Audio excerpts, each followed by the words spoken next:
The encyclopedia test. In June 2017, Pedro Ruiz and Mona Lisa Perez decided their YouTube channel needed more views. Their wholesome family videos weren't working, so they switched to pranks. The numbers went up. Pedro figured if pranks worked, extreme pranks would work even better. So he came up with a simple test. See if a book could stop a bullet. He would hold a 1.5-inch encyclopedia to his chest. Mona Lisa would shoot it from 1 foot away. Simple. They set up cameras and invited over 30 friends to watch. The gun they chose was a Desert Eagle, one of the most powerful handguns in the world. She pulled the trigger. The bullet went straight through the book and killed Pedro instantly.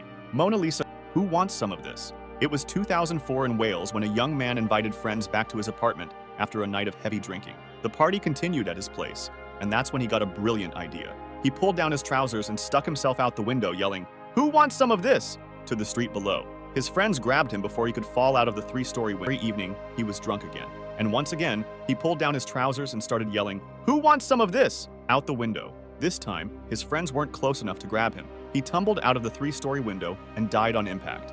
The patriotic hat. On July 4th, 2024, at around 10:20 p.m., Alan placed a large firework right on top of his Uncle Sam hat. His wife Paige thought he had already lit it. The firework exploded and caused what paramedics called massive head trauma. Alan was dead instantly. He had become his own fireworks display.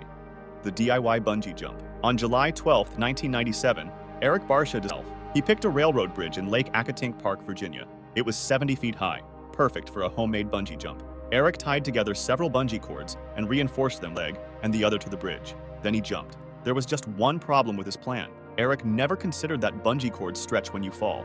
The cords he'd tied together were already a few feet shorter than the bridge height. When they stretched, they became even longer than the distance to the ground. Eric hit the pavement 70 feet below with such force that he died instantly.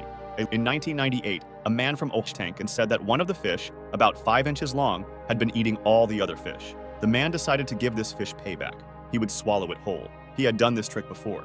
He picked up the fish and held it over his mouth. Then he gulped it down. The fish fought back. It got stuck in his throat and was too slippery to pull out. He couldn't breathe and struggled for several minutes while his friend called 911. When paramedics got there, the man was dead, but the fish was still alive with its tail sticking out of his mouth. Both the man and January 18, 1977, Italian footballer Luciano Ciccone had a brilliant idea. The 28-year-old Lazio player, known as the Blonde Angel, was famous for his pranks. Ciccone and his teammate Pietro Gadin decided to stage a fake robbery at their friend Bruno Tabacini's jewelry store in Rome. They thought it would be funny to scare Bruno and then laugh about it later. They covered their faces and walked into the store with guns out, yelling, "Hands in the air! This is a stick-up!" There was one problem with their plan. The jewelry store had been robbed just a few weeks earlier. Bruno was scared it would happen again, so he had gotten a shotgun to protect himself. When Bruno saw the robbers, he pulled out his shotgun. Pietro immediately put his hands up, but Ciccone kept going with the prank. He wouldn't put his gun down. Bruno was scared and shot Ciccone in the chest from close range. Ciccone's last words were, "It's a joke! It's just a joke!" But it was too late. He died 30 minutes later at 28 years old, leaving behind his wife and 2 kids. Bruno to terrible accident. The sleeping bear. In 1906, a young hunter in Pennsylvania, so he got out his knife and started cutting up the animal right away. There was just one problem.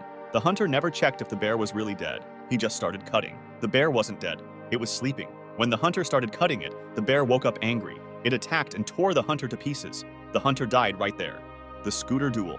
In 2004, 2 Taiwanese college students got them upset, and they decided to have a contest to see who knights. But instead of horses, they would use their scooters. The rules were simple. They would ride straight at each other at full speed, and whoever turned away first would lose. So without helmets or any safety gear, the 2 rode their scooters directly at each other, hitting 50 miles per hour.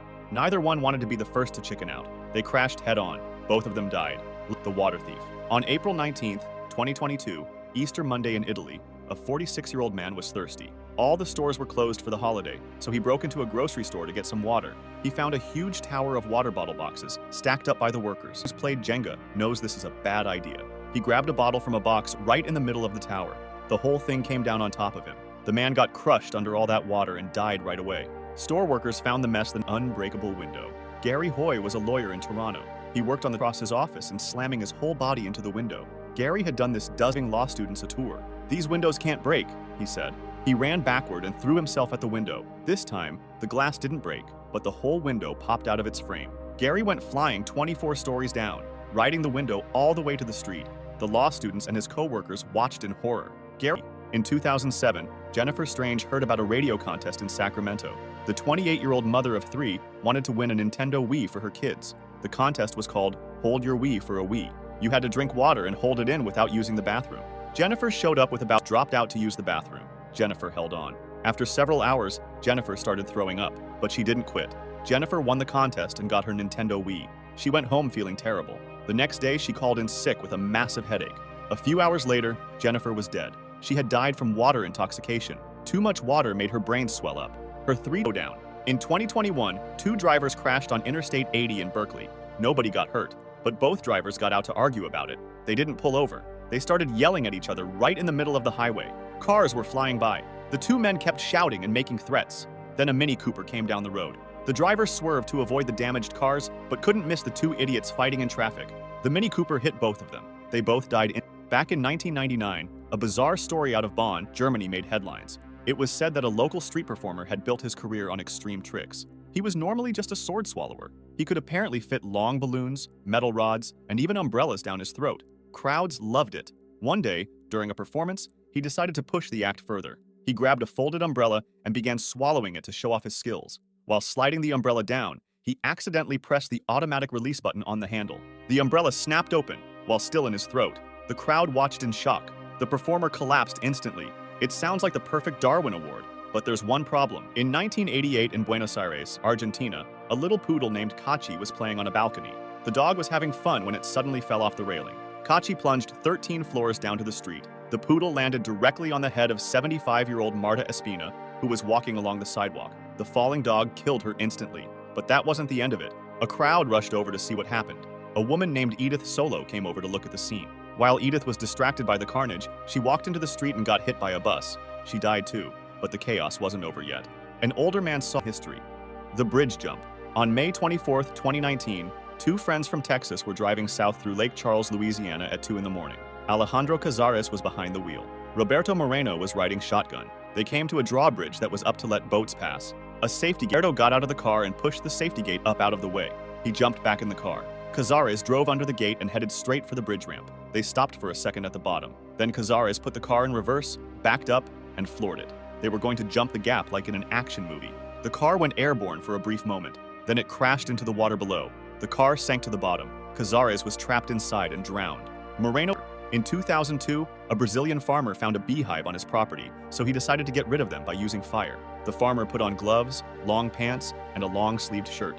He sealed everything with tape so bees couldn't crawl into his clothes. Then he put a plastic bag over his head and sealed it tightly around his neck. This would protect his face from bee stings. Finally, he grabbed a torch and went off to burn the hive. A few hours later, he had forgotten to poke air holes in the bag. With his gloves taped down, he couldn't rip the bag off his head. He suffocated trying to protect himself from bee stings. The lava lamp. In 2004, 24-year-old Philip wanted to use his lava lamp. He plugged it in and waited for it to start working. After a few minutes, nothing was happening. The lamp was still cold. Philip was impatient, so he came up with a brilliant plan to speed things up. He took the lava lamp and put it on his hot stove. There was just one problem Philip didn't know about. Lava lamps are only designed to handle temperatures up to 40 degrees. A hot stove gets way hotter than that. The lava lamp quickly overheated and exploded. Glass shards flew everywhere. One piece of glass went straight into Philip's heart. He died instantly. The chimney grenade. On January 13, 2005, 55-year-old Marco decided to clean the chimney in his workshop. He tried using a simple broom, but it was too small for the job. He needed to improvise. Marco figured he needed a chain to pull the broom through the chimney and a heavy object to weigh it down. Looking around his workshop, he found what he thought was perfect: a grenade. His plan was simple. He would weld the grenade to the broom and chain. Then he could pull the whole thing through the chimney. Marco got out his welding equipment and started working. He failed to think about what might happen when he put a flame near a grenade. As soon as the welding torch touched the grenade, it exploded. Marco was killed instantly. The chimney was left completely untouched by the blast.